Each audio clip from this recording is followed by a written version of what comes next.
Welcome to Spotlight on Vegas Business, the premier business show you don't want to miss.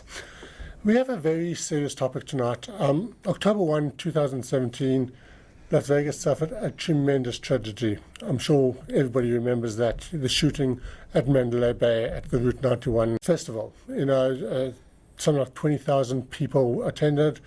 Some mad idiot decided to open fire, injuring 500, killing 58, and not to mention the many that suffered from PTSD. Over 4,000 people are actually suffering from PTSD, which is also a very serious thing that a lot of people do not take into account. With me today, I have Shey Johnson.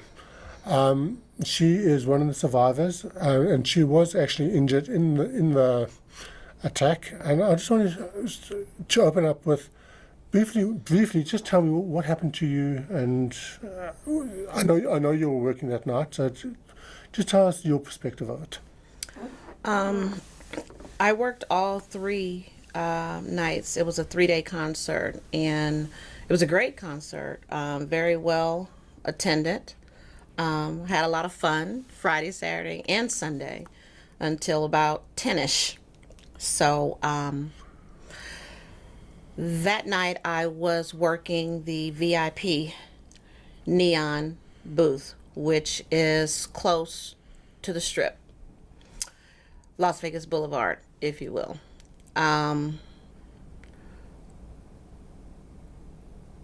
When we actually heard the sounds, give me a moment. Take your time. I'm good. It seemed like fireworks at the beginning, and I could see the sparks from where I was. So I just thought it was firecrackers, or the things you throw on the ground and it sparks. Mm-hmm. Which was probably a natural assumption I would probably make if I was. Thank God I wasn't there, but. And then maybe about 10 minutes after that, at this time Jason Aldean was performing already, and I would normally take my break once the artist starts to perform, but I was still talking to some of the guests that was in the VIP row, so okay. I worked section A. So the bleachers were set up section A, B, C, and D, if you will. So I was in section A at the bottom, right where the barricades were. And shots were fired, and people were saying, get down, take for cover, and about as close as you are to me. I witnessed someone being shot. No one should have had to see. Of course not. Some of the things that I seen for one individual. I injured my left shoulder and my right ankle. I've had 3 surgeries as of today. I am still unable to drive. So it's very difficult trying to find someone to come and take you to go to the market and run errands for you. And I miss my church. I would always go to church on Sunday and Wednesday, but I still be so far out by Mount Charleston. It's very difficult trying to get someone to commit to come and pick you up all the time. So, but as of today, I've had, like I said, 3 surgeries, and I still suffer from nightmares. Some will call it, I don't know, PTSD. So my last attack was April, when I had a nightmare and I fell out of the bed. I was still running, trying to get out of the gate. Okay, so just to clarify, you were trampled. Yes. You weren't actually shot. Is that correct? Yeah. I don't know if there's much of a difference. I mean, both are very traumatic, of course. And I want to talk a bit about the PTSD, because that is an injury that a lot of people don't realize how serious it actually is. It is a legitimate psychological, feeling. Now, I know there are a lot of claims for the PTSD. There may be some fake ones. Unfortunately, this is Vegas. People do take advantage of tragedies like this. What people that are genuinely suffering from PTSD and need to make a claim, what do you suggest that they do in order to legitimize their claim and to show people that they really are suffering from the PTSD and it's not just a scam? At this time, I pray that they are receiving counseling. Counseling is available. PTSD doesn't go away. You're going to have to find measures of how to deal with it. And by getting therapy is one way of dealing with it. And it's okay to ask for help. You have to be able to say that I need help and be willing to receive the help. I know that I needed help from the beginning, but I wasn't willing to receive the help, which is a big difference. So then I started going to counseling, and then I end up going to see 3 or 4 therapists, because you may go and that one person may turn you off a little bit. It's okay. Go see someone else, because you don't necessarily click with everybody right away. It's imperative for you to try to find someone that understands your needs and that is listening to you and that are not putting words into your mouth. So I had experienced that. But victims of crime, they will pay up to $5,000 for you to see a therapist. So there's no excuse. Right. So you mentioned victims of crime. Yes. How would one get hold of them? Where would be the best place to get hold of them? How would they... Victims of crime, well, actually, you can go to Las Vegas Resilience Center, and they're located off of Pinto. And their number is 702-455-2433. Okay. Once you go inside the Resilience Center, it's a very beautiful building. They have about 9 different offices. So whatever it is that you are in need of, maybe you are being evicted out of your home, they have legal aid there. They can help you with the process and maybe slow the process down, but there is no financial assistance there. So that's some of the misguidance there. Victims of the Las Vegas Resilience Center is a resource center. They're not a financial aid center. Understood. Okay, so which raises my next point. Is there any financial assistance? Because I know we're coming up to our 2nd anniversary, which, as I believe, you'll correct me if I'm wrong, is the end of the statute of limitations to make claims or anything. Yes. So what help is there besides this resilience center? And, tell us about the statute of limitation. I mean, you can't make a claim after that? Is that correct? The statute of limitation is getting ready to run out. You have till October for any injuries or any claims. Maybe you just realized you lost your cell phone or your eyeglasses. I didn't realize I lost my glasses until 9 months later. But nevertheless, the statute of limitation is coming upon us about 4 to 5 more months. If you feel as though you have a claim, you need to submit the claim. And victims of crime, they're amazing. They're just awesome. And I know for a fact they pay up to $700 for lost wages. They pay up to $5,000 for counseling of your choice. So you can go wherever you want to go that you're comfortable. They pay up to $5,000 for that. But people only have 4 to 5 more months. Okay. So this Victims of Crime, is it a government entity or is it just a It's on a national level. So anybody of victims of crime, you can be a victim of gun violence, not necessarily from October 1. Okay. Now, we live in the city of entertainment. A lot of people think it's great, and I will say one thing about the city is that it surprised me. I'm not talking about the government of the city, I'm talking about the people in the city. Yes. When October 1 happened, the shooting, a lot of people came together, donated blood, a whole bunch of great things. And that made me very proud of the city, the people in Las Vegas. So, the people of Las Vegas really came together. However, Yes, there is a however.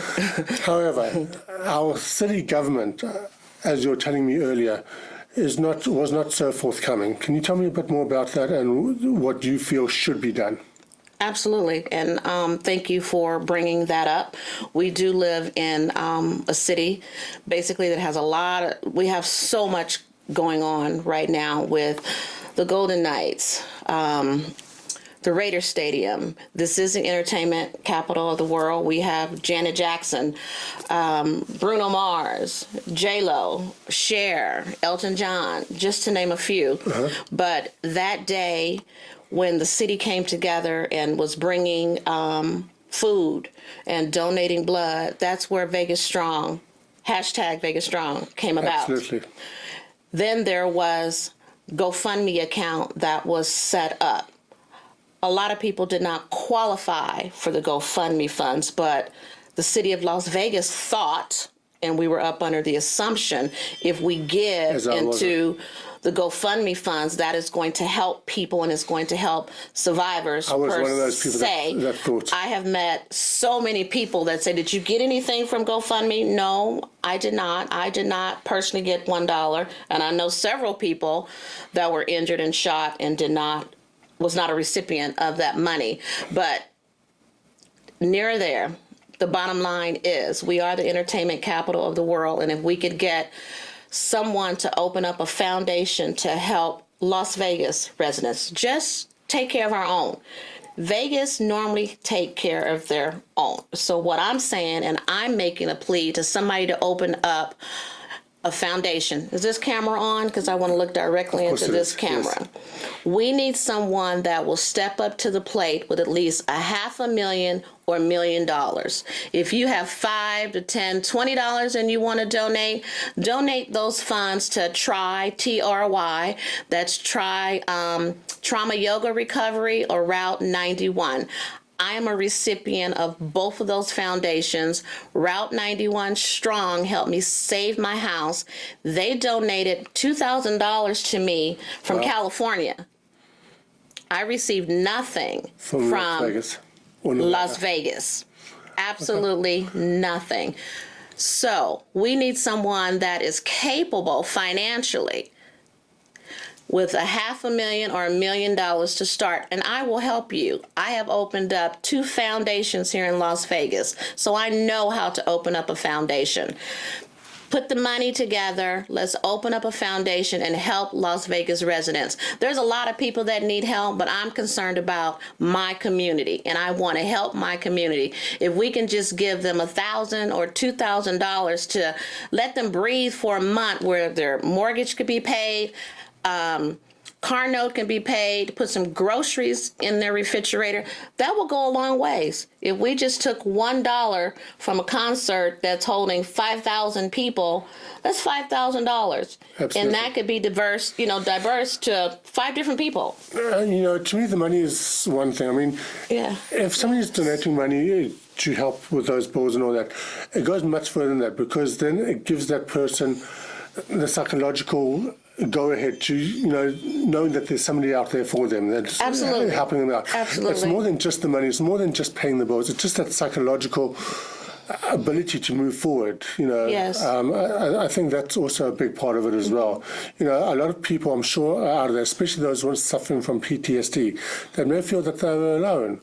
Absolutely. And so, because I felt like I was alone, that nobody else was feeling what I was feeling. What am I feeling? What is this?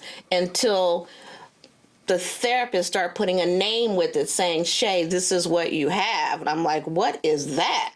Why can't I sleep at night? How do I get off of these 18 pills that I was basically placed on? Right. So I'm proud today to say it's been 5 weeks and I am off of medication. I still can't do the DUI line. I still can't walk a straight line, but I am off all medications right now. No, that's great news. But 2 years later, almost 2 years later, you're still suffering the effects. I mean, as you said, in April you had that nightmare episode where you fell, and you actually injured yourself. Which I messed my ribs up, so it was like another setback. Yeah, I mean, the thing is that even though it's like 2 years later, that is kind of an injury from the shooting, because Yes. it was a result of your PTSD, which you suffer. Okay. Is there anything else you want to share with the Las Vegas community about the tragedy? Yes, I do want to make sure I give the two numbers again for anybody that is currently watching, because I am Absolutely. Facebook and live. So the Las Vegas Residents Resilience Center telephone number is 702-455-2433, and Victims of Crime number is area code 702-486-2740. It doesn't matter if you do not live in Las Vegas. You can still file a claim here in Vegas, as well as whatever state that you're from, to make sure that your claim is in the system. Remember, you only have till October 1st. It's imperative that if you are suffering, you believe you have an injury, post-traumatic stress disorder, for you to get your claim going. Victims of Crime will pay up to $5,000 for you to have therapy of your choice.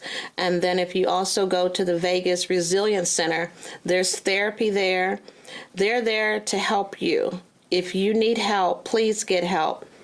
It's okay to ask for help. I'm receiving help, so I'm asking you that if you need help, please get the help that is there and is provided for you. Great. And if there is somebody out there that wants to set up a foundation to help people, that wants to put the $500,000 in, Yes. how would they get hold of you? You can reach me. Thank you for bringing that up, because I am willing to help you put the foundation together. And I beg you to put the foundation together, and let's help Las Vegas residents.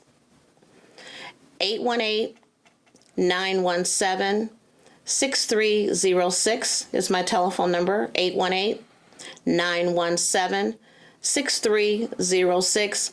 Don't call me just to say hi. Call me and say you have some resources. You can also email me at Shey Johnson at cox.net. Shey Johnson at cox.net. This is really serious, and we need to help the Las Vegas survivors. We have survivors here that are hurting. We also have 55 kids that are here from the 58 angels. No one is even talking about that. Of the 58 angels, they have children. Of course. There is 55 children that need help. That's actually a good point. We often forget about the families, because they suffer just as much as the people that were there. Yes. There's a single mom that passed that have 3 kids. Wow. That's what I have. Wow. they need assistance as well. So, by all means. Shey, thank you very much for coming on. I know it's a rough topic for you to speak on, and I do appreciate you taking the time to come out and speak about this tragedy, because I think people need to know about the seriousness of it, the after effects years later. It's going to be many, many years before, well, if ever, quite frankly, because PTSD is actually a very serious condition, which a lot of people don't actually realize. And that can hang around for years. Right, in the mayor. If not for a lifetime. Yes, we need your help, Carolyn Goodman. We need your help. I know that it's a city issue, but we need your help. I know you have connections and resources. We need your help, and we need to put a foundation together. So this is not going to go away. I'm going to keep speaking about it until somebody do something about it. And I thank you for allowing me to be here today and your platform. I thank you. Anytime. And anytime you want to come back, just give me a call. Oh, thank you so much, Mark. I appreciate you. My pleasure. Well, that's it for Spotlight on Vegas Business. Thank you for watching, and until next time.